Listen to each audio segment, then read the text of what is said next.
जो टॉपर झाला त्यांनी 4 पुस्तकं सांगितली, मी माझी पुस्तकं सोडली, ती धरली, चाललो. मला सांगितलेले हिंदू पुस्तक, हे हिंदू न्यूजपेपर सगळ्यात बेस्ट असतो. हिंदू वाचायला घेतला, मला काही केल्या 4 तासापेक्षा कमी वेळात तो हिंदू सुटायलाच तयार नाही. ठीक आहे, माझं इंग्लिश ठीकठाक व्यवस्थित होतं, मी इंजिनिअरिंग पूर्ण केलेलं होतं, ठीक मार्कात पूर्ण केलेलं होतं, but still English is not my mother tongue. मला हेवी टाईपचं इंग्लिश, म्हणजे आजकालच्या असे शशी थरूर साहेबांसारखं जे इंग्लिश असेल जड थोडंसं, ते कळायला वेळ लागतो. मला फ्लॉवरी सोडा, मला कन्सेप्ट पाहिजे. न्यूजपेपरचं काम आहे काय घडलं जगात ते माझ्यापर्यंत पोहोचवणं, हे न्यूजपेपरचं प्रायमरी काम आहे. मग ते जितके क्रिस्प आणि लवकर मला कळेल ते महत्वाचं आहे. आणि कुठले चांगले आर्टिकल, एडिटोरियल, एक्सप्लेनेशन कशात तरी असेल, एखादा छान विषय एक्सप्लेन करणं, ते कळणं हे महत्वाचं आहे. ते बाकी नंतर. मी सरळ मराठी न्यूजपेपरवर आलो.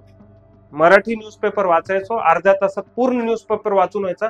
आता मराठी न्यूजपेपरमध्ये जे कव्हर नाही झालं ते मी इंग्लिश न्यूजपेपरमध्ये शोधायचो, स्कॅन करायचो फक्त, हा हे आर्टिकल.